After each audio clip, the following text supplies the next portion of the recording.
male model Bob Forehead declared his candidacy for Congress. Election updates later. 2 out of the ninth.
Can he throw him out?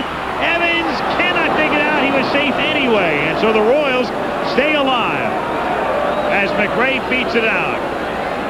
So Hal McRae is on, and Darryl Motley comes to the plate for Kansas City. You see how deep Trammell was playing, Jim? Well, the toughest play for a shortstop, going to your right into the hole. On the grass, trying to get leverage, couldn't stop.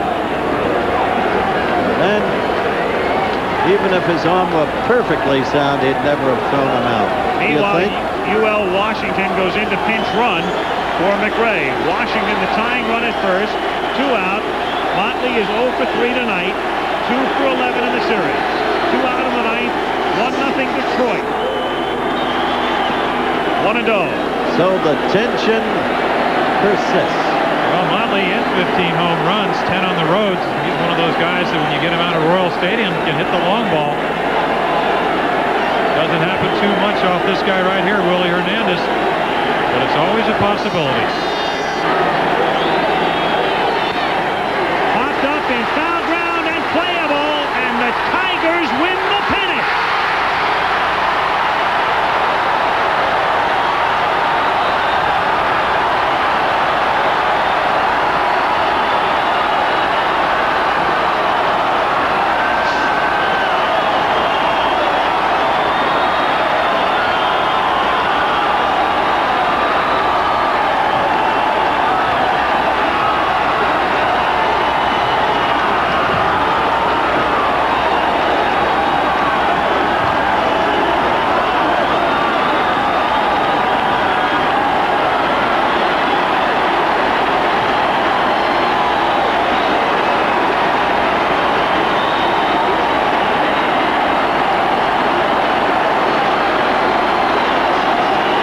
For the first time in 16 years, the Detroit Tigers are the American League champions. They do it convincingly.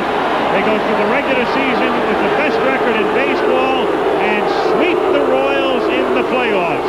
Sweep them in 3. Al Trautwig is in the Tiger dressing room, and when we come back, he'll be with manager Sparky Anderson and the American League champion Detroit Tigers.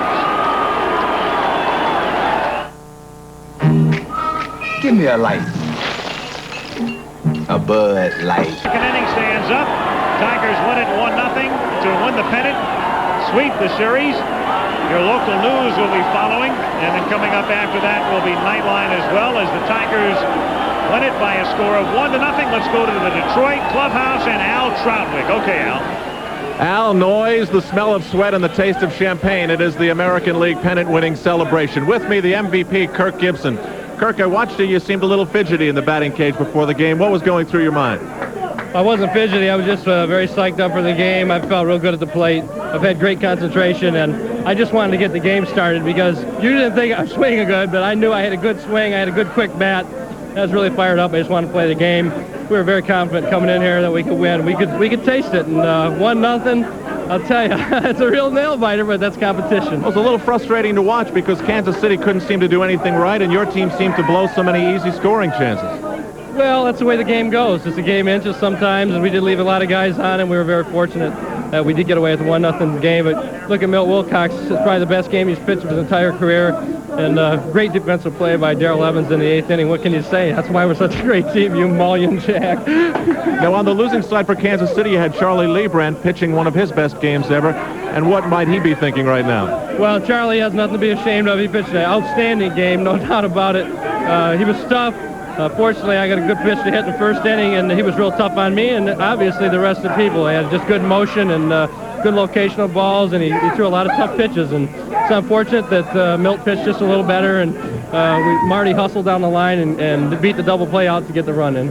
Earlier today, I spoke to Sparky Anderson. He said this is just a bunch of good people, and it has resulted with a hopeful pennant tonight here in Tiger Stadium. Would that be the way you sum up this Detroit Tiger team? We have great chemistry here. We all love each other. We love to win, and put us all together, and we're very hungry people. We have good talent, but we have great attitude, and when the guys are down, there's always somebody that's brought us back, and it just hasn't been me or Lance Parrish. It's Alan Trammell. He goes right down the line. There's a new hero every day on this team. Kirk, congratulations on being voted the MVP. A great series, and good luck in the World Series. Well, thank you very much. All right, we'll be back. We'll talk to Sparky Anderson and other heroes of Carmen Harlan, Eli Zerrett with sports, and the new sport team.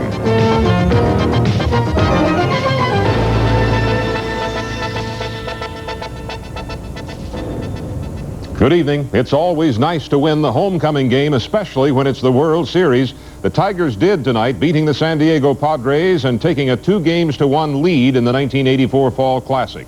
Strong pitching, fabulous fielding by Chet Lemon, and a big hit by Marty Castillo did the trick. Third baseman Castillo stroked a home run to key the Tiger attack, sending the Tigers on to a 5-2 victory over the Padres. With games scheduled tomorrow and Sunday, the Tigers could win them both and win the World Series here at home.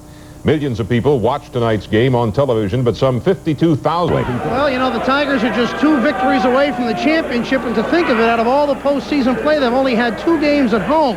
That bodes pretty well with 2 more here and potentially 2 more in San Diego. They get out-hit tonight, 10-7, and yet 11 walks by Padre pitchers paves the way to the 5-2 victory. Let's take a look at how it happened. It got going really in the second inning is when the Tigers started to take charge.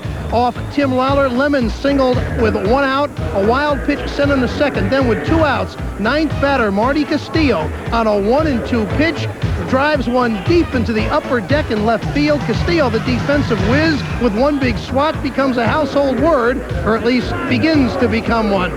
Following Marty's homer, Whitaker walked before Alan Trammell lined this double down the left field line. Lou comes all the way around, and the Tigers had a 3-run lead as they had in Game 2. Lawler tries to block the plate here, but Lou barges through, and it is 3-0 Tigers.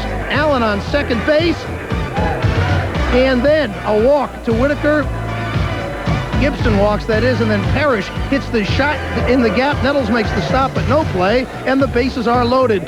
Booker replaces Lawler on a 3-1 pitch. He walks Herndon to force in the 4th run of the inning. It is the 3rd walk of the inning, and Dick Williams in the dugout is understandably not too pleased. Padres scratch one out in the 3rd on 2 singles and a Garvey fielder choice, but Booker walks the bases full. This is Trammell in the 5th inning. He is the 8th batter walk. Greg Harris enters for Booker and proceeds to hit Gibson on the foot. It forces in the 5th run. Evans scoring. It is 5-1 Tigers in the Padre 4th. Wilcox hitting his groove. Fans Martinez on a classic low-breaking curve. Still with 2 outs, Milt had 2 men on hits. The batter Brown hits a bouncer to Castillo. Marty mishandles, then dives for the bag to get the force on Bavacqua. Milt gets the last out. It is still 5-1 Tigers. It remained 5-1 to the 7th. Scherer in. Garvey followed a Gwynn single with this double into the left field corner.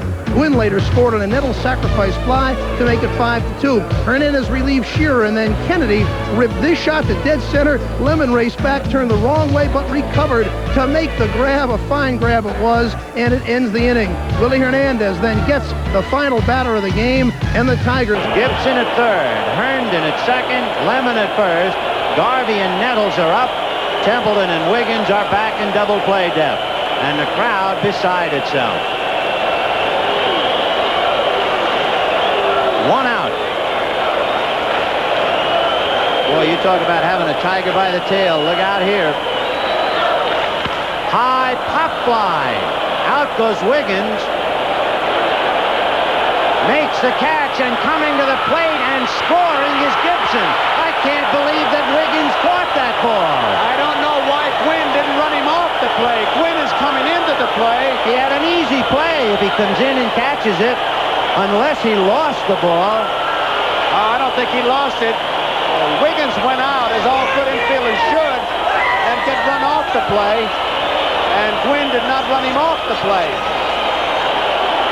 Boy, what a surprise. And Williams has to be surprised. Where was his right fielder?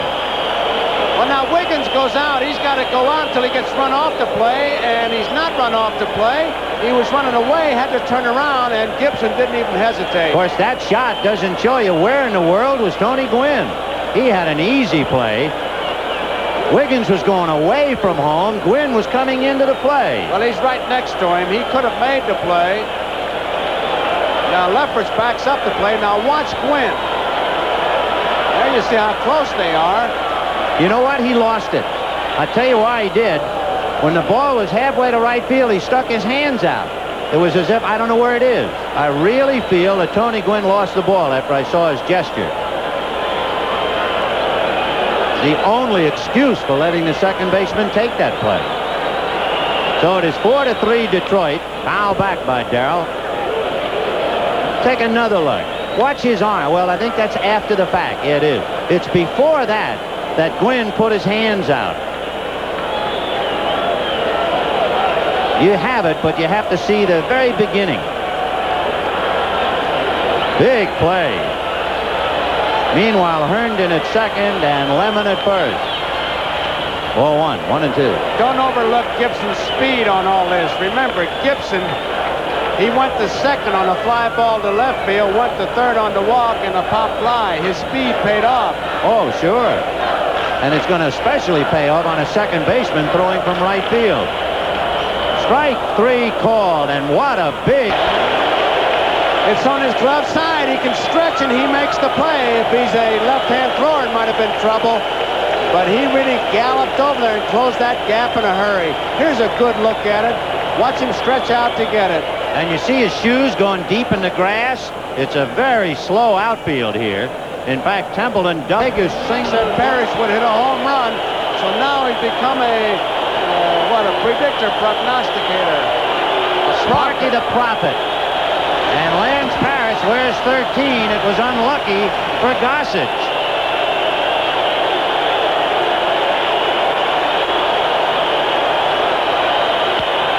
That's a fly ball to Gwynn on the track. Leaps in the air and backhands it. Look at this leap by Gwynn. The ball would not have cleared that 9-foot fence, but it sure would have meant an extra base hit if he doesn't catch it. 4-1. Remember, Goose did this in the championship series, where he was just rearing back and firing. Woo. 1-1. With all the speed and the clocking of the gun. The Goose has been plucked here. It is 5-3 Detroit.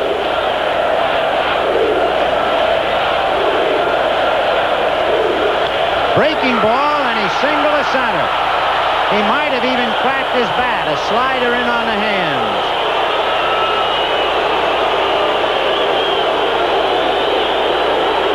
Against the Cubs with Sandberg on, Goose didn't even give a look, and he took off. I'm sure that the Tigers have made a note of that. Howard Johnson is swinging a bat. Oh, Howard Johnson will be coming up. Johnson is a switch hitter, and he'll go from the left side of the plate. This will be his first appearance in the World Series. I remember Sal Mackley talking about pitching. He said it's like driving a car. If you keep driving at 70 miles an hour, pretty soon it seems pretty even. Then you drop it down to 50, 70 seems fast. So you got to keep changing speeds to some degree. And Goose is coming at 97, but it's 97, 97, 96, 97, and they've been able to sit on it. Einstein's theory of relativity even applies in baseball. And there goes the runner. Ball one. The throw down. He's in there. Shades fields of Ryan Sandberg. Gossage never looked, never tried to hold him on.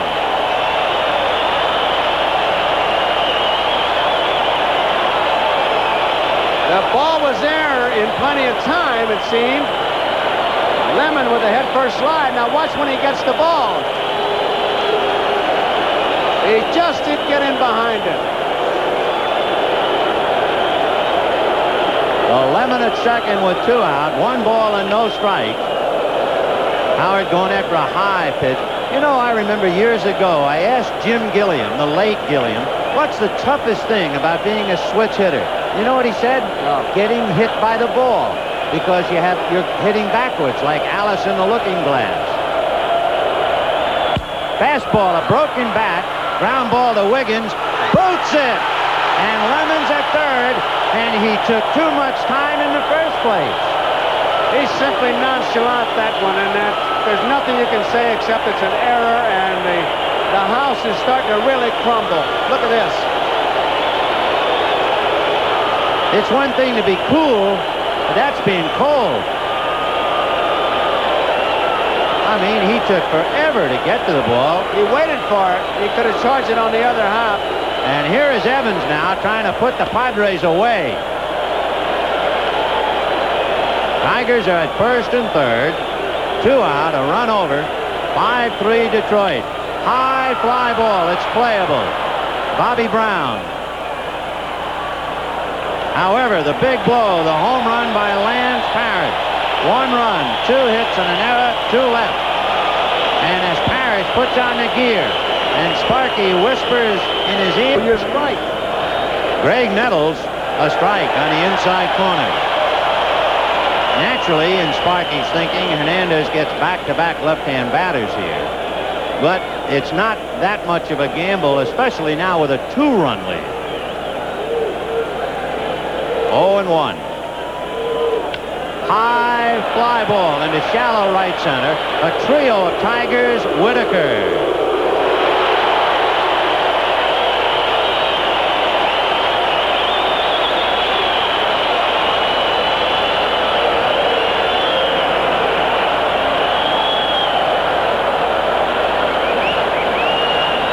As the kids would say, that's unreal. Jerry Kennedy. Grounded out, hit into a force play, hit back to the box. Now back.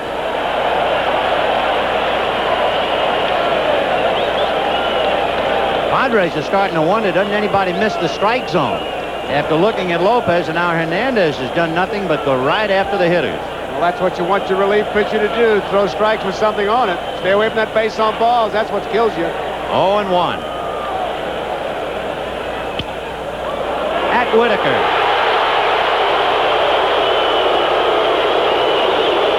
The last Padre to get aboard was Nettles, who singled in the 5th inning. We now have 2 out in the 8th. 5-3 Detroit.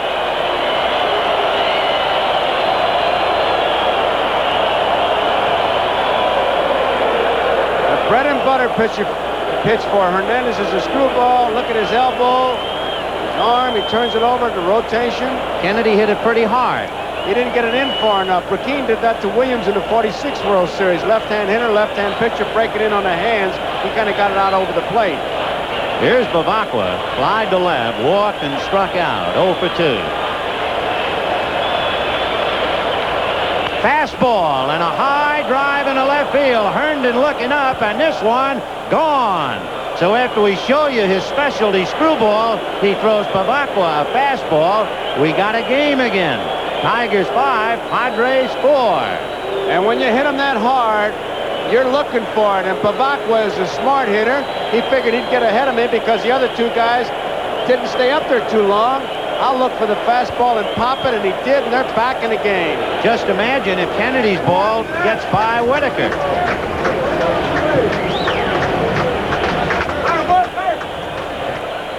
Here is Carmelo Martinez, singled and struck out twice. Strike. A lot going on here, but we certainly want to mention that he's now in the game. Dave Bergman took over at first base for Darrell Evans here in the 8th inning. 0-1. Curveball hit down the left field line. Herndon was deep. He has to come up and get it. Martinez is going to be waved for second and then quits and comes back. But as they have done throughout the series, the Padres keep battling back. A lot of other runners, I think, would have had a double on that. Martinez does not run well. He's watching it all the way. He makes a big turn. They're telling him to go on for second, but he stops right there, and they're going to put in a pinch runner for him. Luis Salazar will run for Carmelo Martinez. But he could easily be going to second base, except for Martinez. Remember, we mentioned earlier about the ball that Templeton hit. The grass is so deep in the outfield. Templeton was muttering in the dugout. In any other ballpark, that ball goes to the wall. In this instance, instead of it going all the way down the line, Sparky saw it die and saw Herndon come up with it. So the tying run is at first. Bergman holding on Salazar, and Templeton now crosses over to hit right-handed. Templeton is 0 for 3 hitting right-handed. All of his action has come from the other side of the plate, but he has more power from this side. His 3 home runs this year, all 3 were hit as a right-handed batter. And if he does something wonderful for San Diego, the question will be, why did you take Lopez out?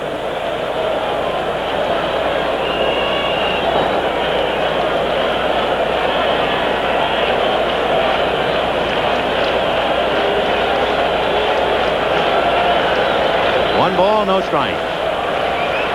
Fastball, he was late. You think that's probably another problem about being a switch hitter? Playing the whole game swinging left-handed, then going around right-handed and having a little sluggish swing that way? I don't know how to answer it. I never did it. I would think it would be, but then again, he's been doing it all year.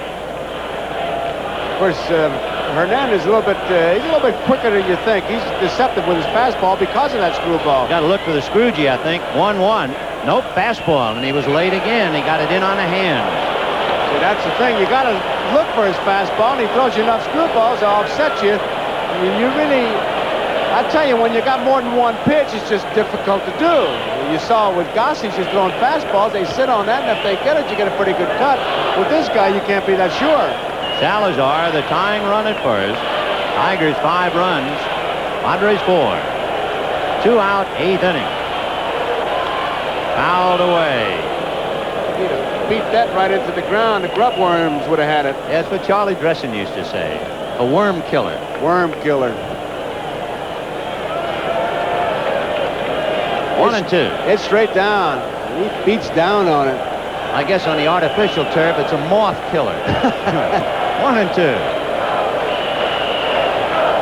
And they got him picked off. Bergman goes to Whitaker.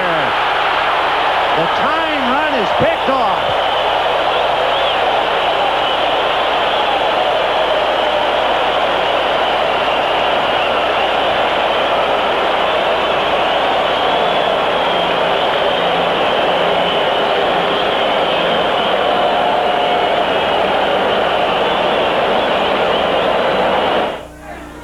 Randy Jones in downtown San Diego for light beer from Miller. And I'm telling you, these Padre fans are really fired up. Hey, anything you fans want to tell those folks down in Detroit?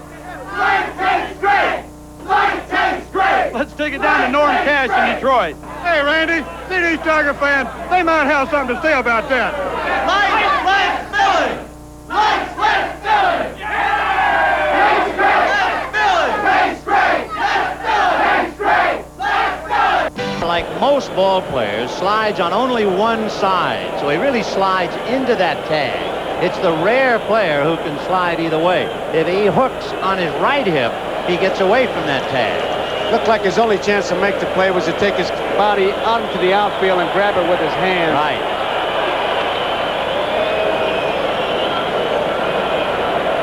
Oh, 0-1 to Marty Castillo, and a little business. Remember, all the stations along the network, at the end of this half inning, in the bottom of the 8th, we'll have an extra station identification. Fastball. Oh, 1-2. The question in Salazar, though, is if you're the tying runner and you are going to steal, you can't get picked off. You've got to get thrown out if you are indeed running. And the team with the better overall speed, better than perhaps the Cubs, pays for the fact that Martinez does not run well. If Martinez ran well, he had an easy double. And instead, he has to stop with a single. Salazar runs for him, and he's picked off. And you really get down to two plays now. The inability to get Wiggins home in the first inning. And the pop fly that was caught by Wiggins instead of Gwynn that allowed Gibson to come home. They'll haunt San Diego all winter. Well, that last play by Salazar is not exactly going to put him to sleep. 2-2.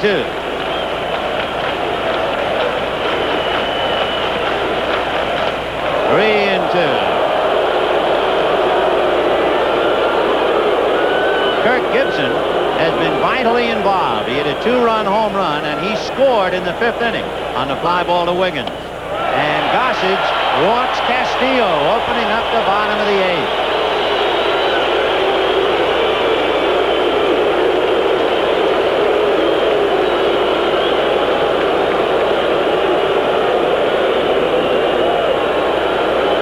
Lou Whitaker is the batter. Remember, Castillo singled in the sixth inning. They didn't have Whitaker bunting. They had him swing away, and Garvey turned to double play at first.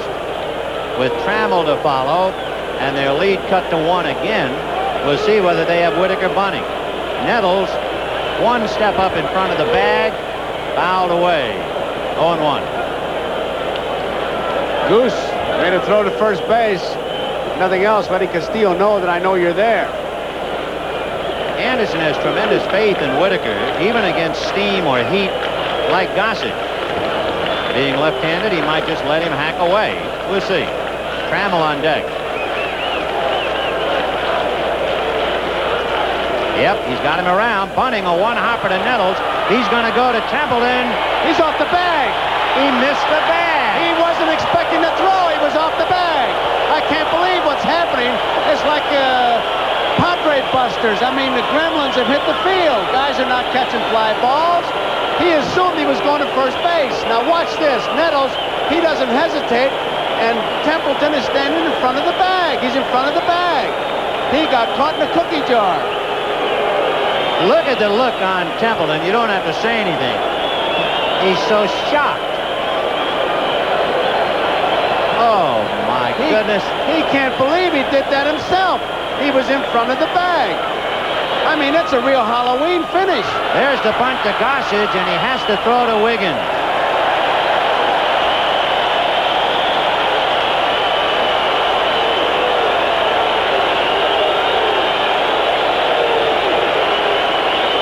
First base open, and they will walk Gibson, I believe, with Parrish coming up. There's no error, by the way. That is ruled a sacrifice fielder's choice. But Templeton knows how it's scored in his own scorebook. It figures they'll take the bat right out of Gibson's hand. And now Dick Williams is going to go out there because Kennedy held up 4 fingers and then went out to the mound. Well, let's see. Well, you gotta believe that he's going to put him on with 4 pitches. But if he starts to fool around and throw a couple pitches and get a couple strikes, don't you know that Sparky will be screaming about that Raleigh Fingers Johnny Bench play? That's right. You have to turn the clock back with 2 strikes on Bench. Dick went out to the mound, caught the fingers. Tennis held his hand out as if we're going to put him aboard. Suddenly, Tennis dropped into a crouch. Bingo, strike 3.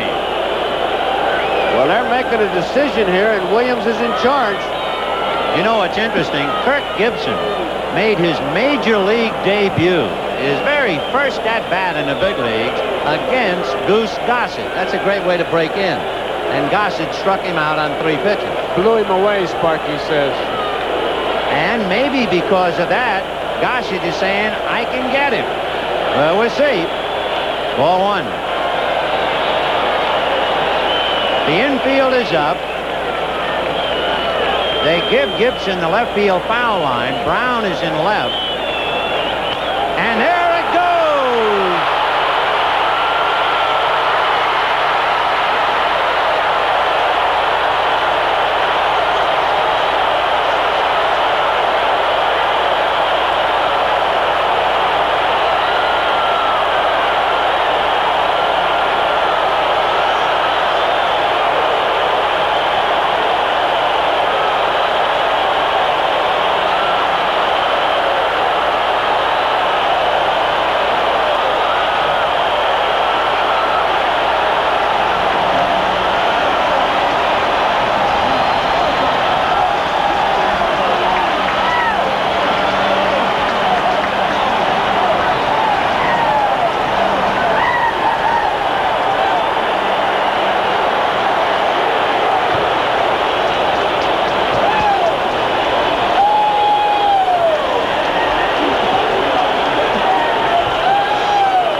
a distinct feeling that Goose Gossage talked Dick Williams out of the intentional walk. And that'll be another one of those things that'll haunt Dick Williams, because it looked like they were going to maybe set up the double play, but Williams was doing all the talking. I know Kennedy figured to walk him. He held 4 fingers out.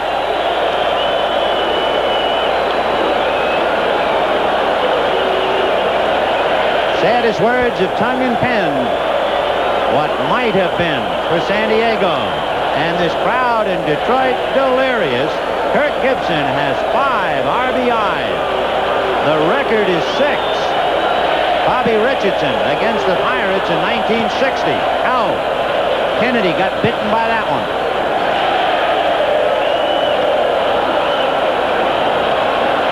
They are singing goodbye.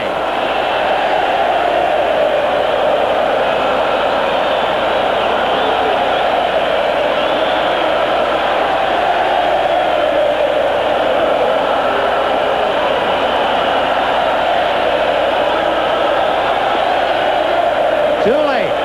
Too little, too late. Here's the story of the inning, of the game, of the series, of the year.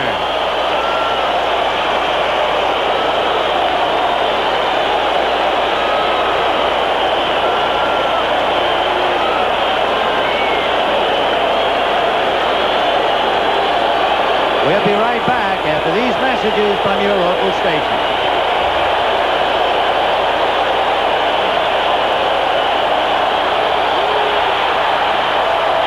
Can change. Does this man look like the same man who was so angry in the 7th inning? And does this look like Gary Templeton, who was left at the plate when Salazar was picked off and was left in front of the bag on the sacrifice? Fouled away. That tells it all, doesn't it, Joe? Yes, it does.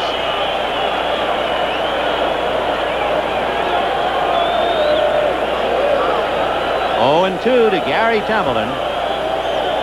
The Tigers 3 out away from the World's Championship. The Tigers, as we mentioned earlier, clinch the division at home, clinch the pennant at home, and they're now trying to clinch the World Series at home. First team to do that since the '69 Mets. Screwball fouled away.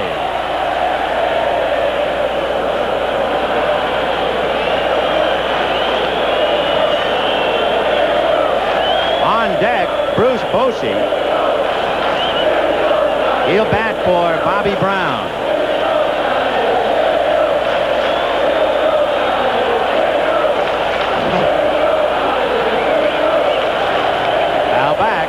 High fastball.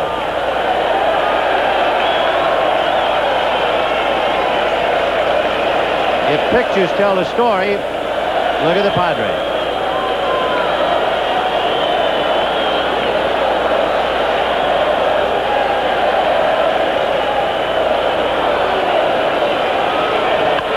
Ground ball to Trammell.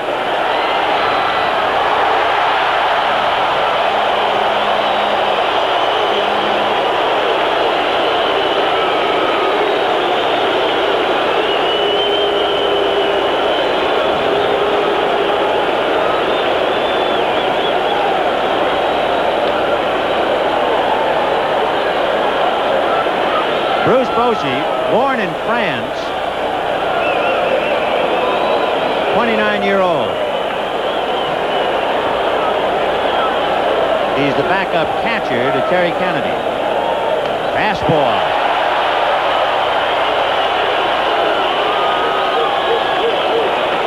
This is just a gesture by Williams, I'm sure, to get him into the World Series.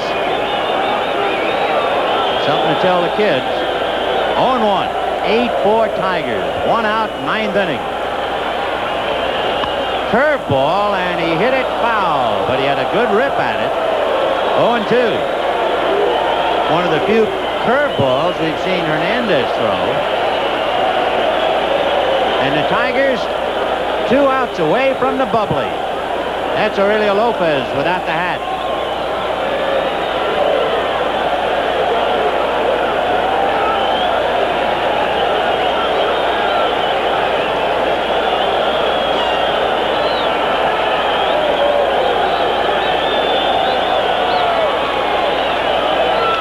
Line drive, base hit. So Boshi off the bench, singles to left. And the Padres, one last chance to fight back.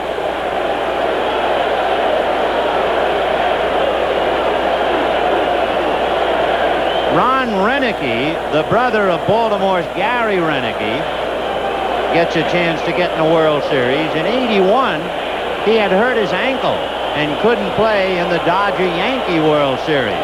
This year, he wasn't eligible until McReynolds hurt his wrist. So you see, fate has a way of evening up, I guess. And here's Wiggins. Ball one. From day one of the season, the Tigers have been in first place. Incredible team. Incredible year. And this is the capper.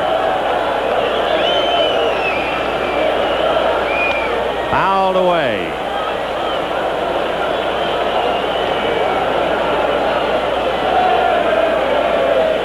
One out, ninth inning. Hernandez with the luxury of a 4-run lead.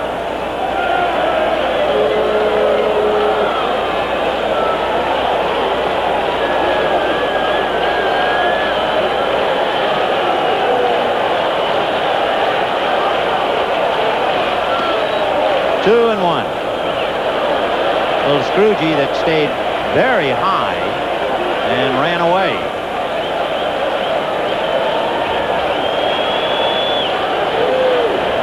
One out, ninth inning. Fastball popped in the air. Lance Parrish.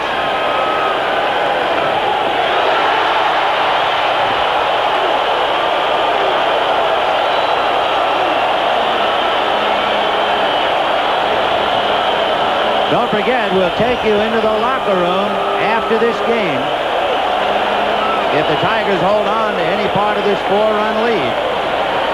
And the way this crowd is going, we're just going to be quiet and let you listen and enjoy it to your heart's content. Johnny Grubb, preparing for the onslaught, took his cap off and put it in his shirt. And that's why most of them have their caps off. They'll be running out there. Fans love to be. Even Trzaskowski, he doesn't like to take his hat off. He hasn't got that much grass.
To you by Ford and your Ford dealer. Have you driven a Ford lately? By RCA, creators of video technology that excites the senses. By IBM and the growing family of IBM personal computers. And by Light Beer from Miller, an official beer sponsor of Major League Baseball. More about today's game in a moment. We'll be back after these messages from your local station.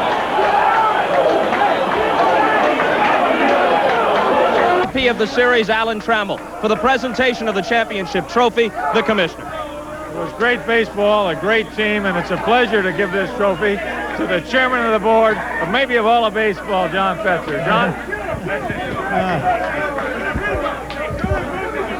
Well, this is the climax of 28 years of running the ball club, and I've just loved every minute of it. I love all the guys that are here, and I want to tell you right now, I'm happy to turn this cup over to Tom Monahan as the new owner of the Tigers. And Tom, I hope you win a lot of them as the next 30 years goes to you. Well, thank you very much, Mr. Fetzer. The one thing I feel right now is tremendous gratitude to you for giving me this great opportunity, and I'll be forever grateful. This is your team. This should be your trophy. I love all of them out there, and these boys are all your boys from now on. You take them and you go all the way with them every year you can.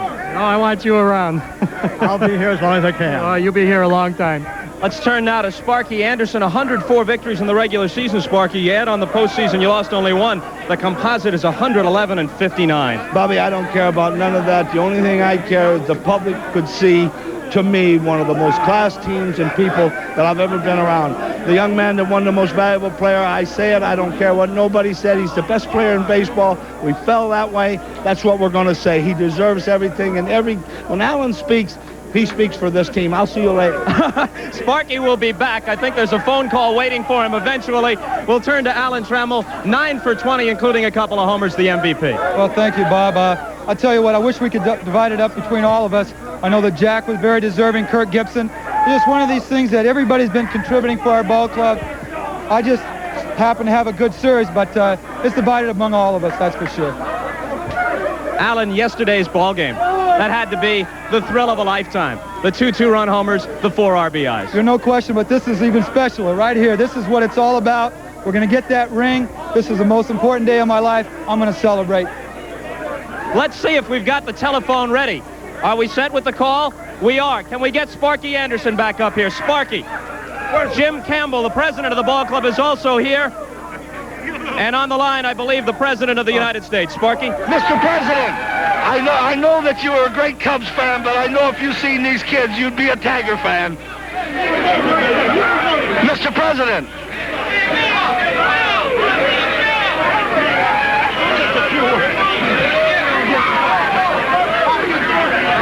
Well, Mr. President, I know you love those Cubs, but if you knew around these Tigers, you'd love them more.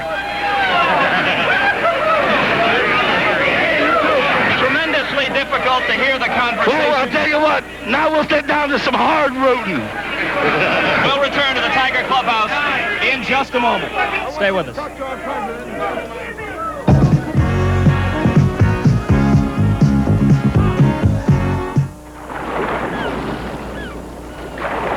Staying in shape gives my business career an extra edge. Speed Stick deodorant gives you an edge, too. Speed Stick's the wide stick. Gives you man-size odor protection all day. The wide stick feels good going on, and it takes just a few strokes. It's a great value, too. In this world, a little extra edge is all you need. Let the wide stick give you the edge. Speed Stick deodorant. By Menon. A new idea, like a pebble in a pond, can change the world around it. Technology from a company called TRW puts ideas to work. And when an idea gets going, there's no end to where it can lead. Tomorrow is taking shape at a company called TRW. I'm in the Padres locker room. Obviously, it's a bit more subdued. I'm with Tony Gwynn, who was the Majors' leading hitter this year. And Tony, I think everybody wants to know about that key play in the 5th inning. Did you lose the ball? Could you pick it up? You lost it. I lost. As soon as the ball got up over the stands, I lost it. And, Wiggy had a long way to go to get it. And once he got it, he really couldn't really plant himself and throw because Gibson could run down the line. And, we couldn't get anything on it. And I hate that it turned out to be the key play in the game, but that's what happened.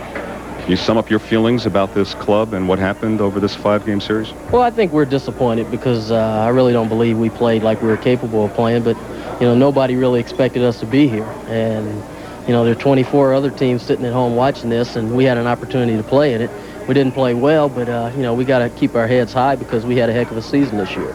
And, you know, sure, we'd love to have won it, but we didn't. So I guess we have to work a little bit harder next year. Okay, congratulations on the fine season in the batting championship. Okay, Tony. thank you. Okay, let's go back to Bob Costas now in the Tiger locker room. Bob? All right, Lenny, thanks very much. In case you couldn't hear it earlier over the din, the MVP is Alan Trammell with his 9 for 20 and his 2 home runs. But either one of these guys could have gotten it, too. Jack Morris, a couple of victories in your first World Series. The thrill, the weight, the work, it's all worth it. This is the greatest moment of my baseball career. I'm just so proud of all these guys right here because without their help, I wouldn't be here. And I just really feel great about it. There were a few low moments during an otherwise terrific season for you. This has to make it a sweet ending. Well, this is what I planned all spring. I made a few statements early in the year, but it's only showed the confidence that I had in this ball club. The greatest thing about it is we were able to come through and win it all. Jack, congratulations. Kirk Gibson, you were kidding me about being nervous before the series. Didn't look like you had any jitters today. You crushed a couple. Well, there's a little bit of luck involved, and I've come a long way, like Jack says. There's high moments, and there's been some low moments, but this tops it off. We're the best in the world. We're the world champions, and it just says a lot about the great guys. And I heard about the MVP is Alan Trammell. You know, people don't realize Alan Trammell's been playing hurt all year. He's going to have surgery on his knee, and they're going to have to go in and look on his shoulder. So I'd personally like to congratulate Alan Trammell. It just shows the kind of makeup that we have, the kind of ball players we have on this team. Kirk Gibson, congratulations to you. The 1984 world champions are the Detroit Tigers. And I guess it's appropriate enough to say to this room full of happy Detroit ball players, bless you, boys. You're the 1984 world champions.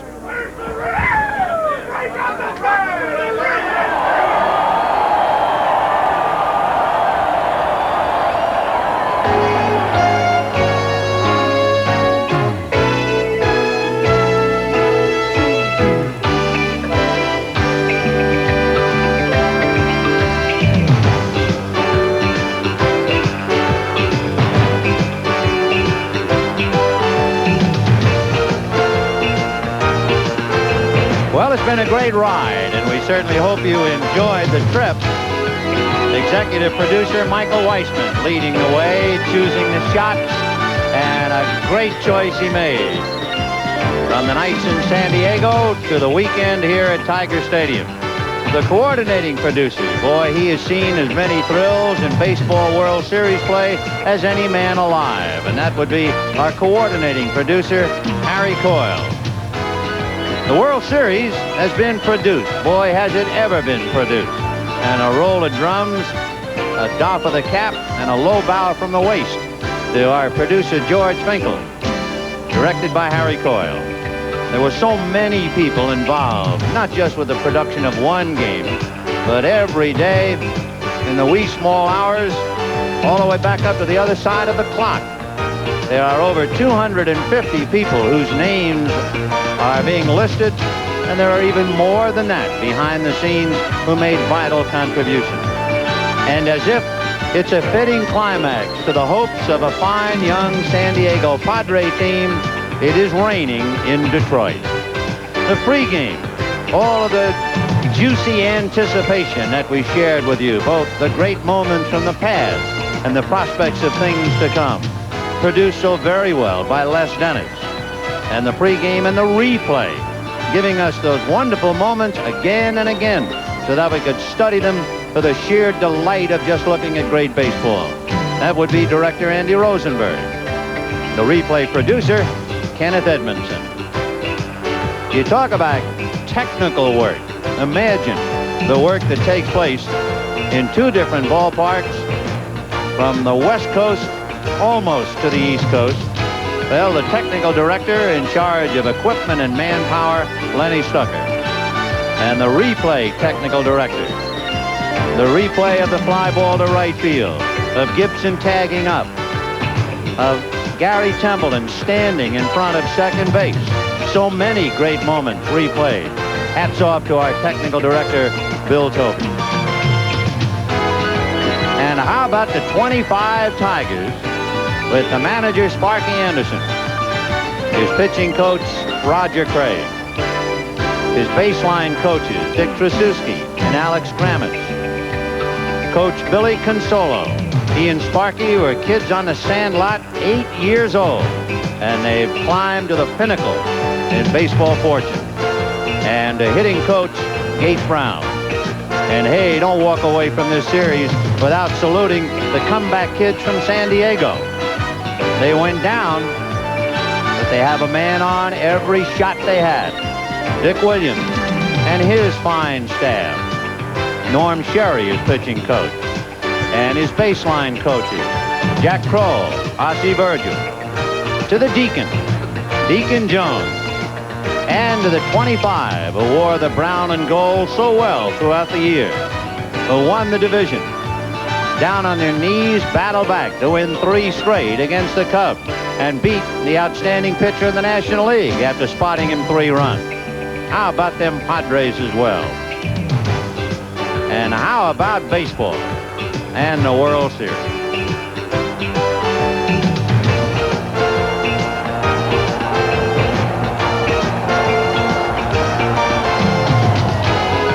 Next on NBC, Knight Rider, followed by The Final Battle. That's all tonight right here on NBC. So whatever you do, don't go away.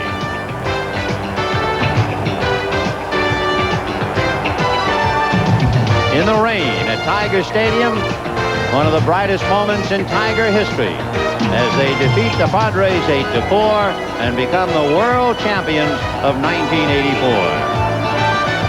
For Joe Garagiola, this has been Scully, wishing you a very pleasant good evening. Come to think of it, have a great year. The World Series. This is how it looked tonight. A determined team and enthusiastic crowd. The showdown in Motown is over. The Detroit Tigers have emerged victorious.